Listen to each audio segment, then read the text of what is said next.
Everyone, welcome back to our channel. आप सबका स्वागत है आपके अपने YouTube channel my IVF journey पर।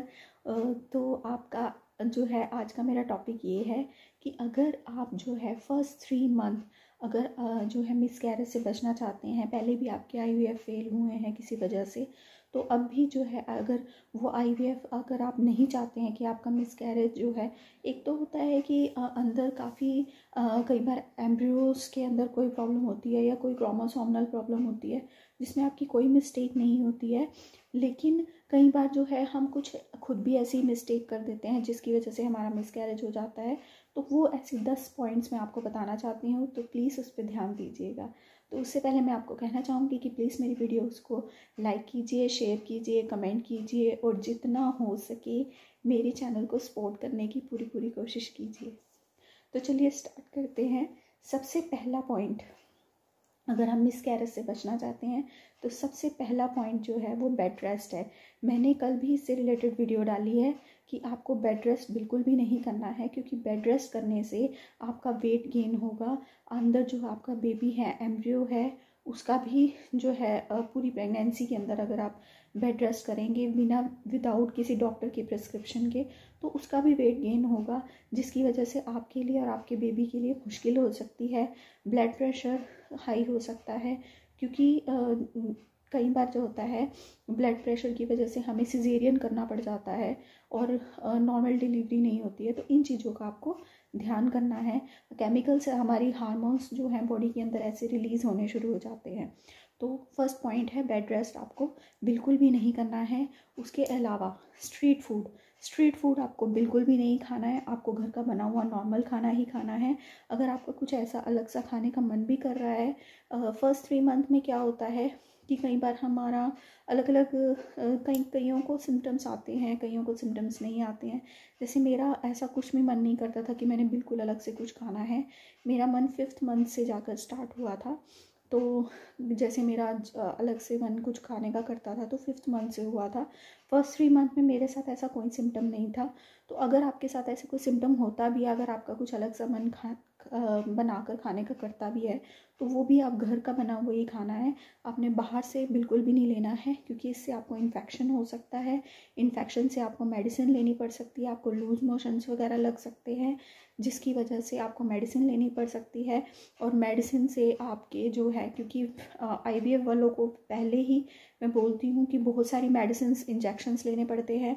अगर आप जो है कोई आपको प्रॉब्लम हो जाएगी तो फिर से आपको और मेडिसिन लेनी पड़ेंगी, जो आपके लिए और आपके बच्चे के लिए बहुत ज़्यादा डिफ़िकल्ट है।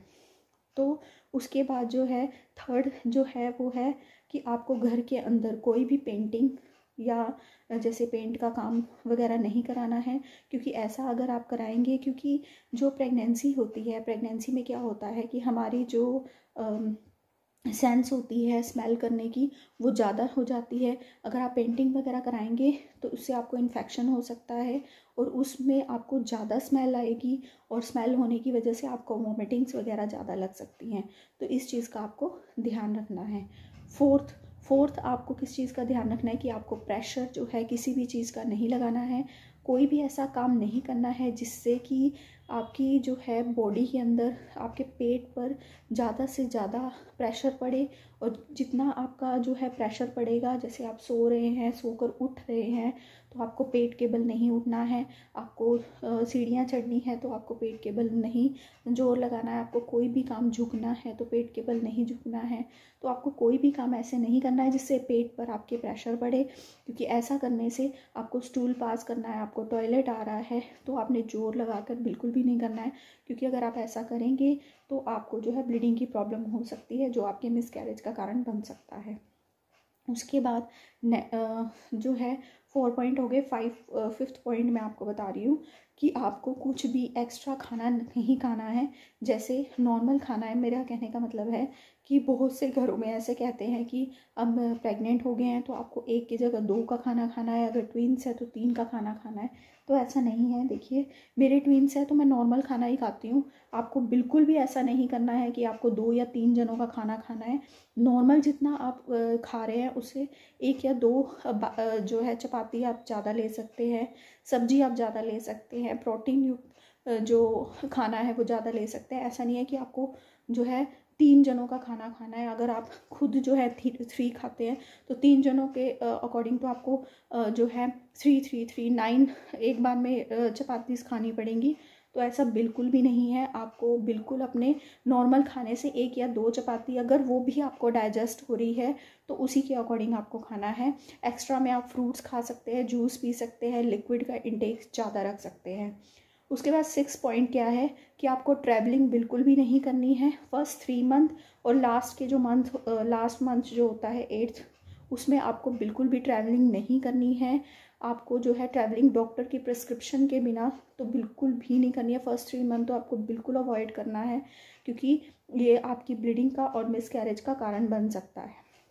उसके अलावा अगर आप जॉब कर रहे हैं, 7th पॉइंट, अगर आप जॉब कर रहे हैं तो आपको जॉब अपनी अवॉइड करनी है। और अगर कंपलसरी है वहाँ पर जो है आपको बैठे रहना है, क्योंकि मैं ये नहीं बोलूँगी कि IVF करा रहे हैं इसलिए आपको जॉब छोड़नी पड़ेगी। आपको इतने सालों बाद जो है बेबी कंसीव हो रहा है तो अपनी जॉब छोड़ दीजिए। अगर आपके लिए कंपलसरी है जाना तो वहाँ पर अगर बैठे रहने वाली जॉब है तो आपको 1-2 घंटे या 4 घंटे ऐसे लगातार नहीं बैठे रहना है।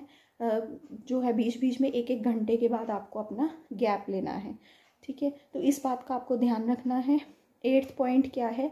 8th पॉइंट ये है कि अगर आप एक्सरसाइज वगैरह करते हैं, घर का कोई काम करते हैं, तो आपको कोई भी हैवी वर्क नहीं करना है। कुछ भी ऐसा काम नहीं करना है जिससे आपकी बॉडी के ऊपर प्रेशर पड़े या आपकी ब्लीडिंग का कारण बन सकता है।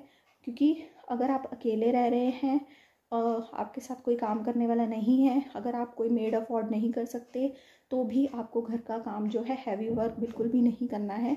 9th मंथ तक इसको पूरे अवॉइड करना है। इसमें ये नहीं है कि फर्स्ट 3 मंथ तक आपको अवॉइड करना है, आपको पूरे 9th मंथ ये अवॉइड करना है। उसके अलावा अगर आप सो रहे हैं, 10th पॉइंट, अगर आप सो रहे हैं, अगर मैंने कोई पॉइंट मिस किया है तो मैं इसमें अलग से ऊपर डाल दूँगी। अगर आप सो रहे हैं, जैसे आपकी जो पोजीशन है, आपको एक ही पोजीशन में नहीं सोना है। अगर लेफ़्ट में सो रहे हैं तो ये नहीं है कि आप सारी रात लेफ़्ट में सोए रहेंगे। अगर राइट में सोना है तो आपको सारी रात राइट में सोना है। फर्स्ट 3 मंथ जो है वो आप सीधा सो सकते हैं। 3 मंथ के बाद आपको बिल्कुल स्ट्रेट नहीं सोना है, आपको लेफ़्ट या राइट में ही सोना है। लेकिन आपको जो है बिल्कुल ये नहीं है कि पूरी नाइट आप एक ही पोजीशन में सोएंगे, या लेफ़्ट में या राइट में या सीधा, क्योंकि ऐसा करेंगे तो आपका ब्लड सर्कुलेशन रुक जाएगा। ब्लड सर्कुलेशन, ब्लड सप्लाई आपके एम्ब्रियो के अंदर जो है, क्योंकि आपके थ्रू ही उसे ब्लड सप्लाई हो रही है एम्ब्रियो को, जिससे वो ग्रो कर रहा है। तो अगर आप एक ही पोजीशन में सोएंगे तो आपका ब्लड सर्कुलेशन स्लो हो जाएगा या रुक जाएगा, जिसकी वजह से जो है आपके बेबी को, माइंड को, उसके और उसके जो है जो ग्रोथ सिस्टम उसका हो रहा है तो उसको ब्लड सप्लाई अच्छे से नहीं जाएगी। तो आपको इस चीज़ का प्रॉपरली ध्यान रखना है। तो ये जो है 10 पॉइंट्स हैं। अगर मैंने इसमें से कोई पॉइंट मिस किया है तो मैं इसमें डाल दूँगी अलग से। तो आपको इन जो है 10 पॉइंट्स का ध्यान रखना है। अगर आप इनका ध्यान रखेंगे तो आप जो है फर्स्ट 3 जो मंथ है उसमें मिसकैरेज से बच सकते हैं। अपनी तरफ से आप पूरी कोशिश कीजिए कि इन बातों का आप प्रॉपरली ध्यान कीजिए। आई होप कि आपको आज की मेरी वीडियो पसंद आई होगी। अगर पसंद आई है तो प्लीज़ इसे लाइक कीजिए, शेयर कीजिए, अपने रिलेटिव्स के साथ इसको शेयर कीजिए, और नोटिफिकेशन बेल पर ज़रूर क्लिक कीजिएगा। उससे आपको आने वाली हर एक वीडियो का नोटिफिकेशन मिलता रहेगा। आई होप कि आपको ये वीडियो बहुत अच्छी लगी होगी। तो यहीं पर अपनी वीडियो का एंड करते हैं। राधे।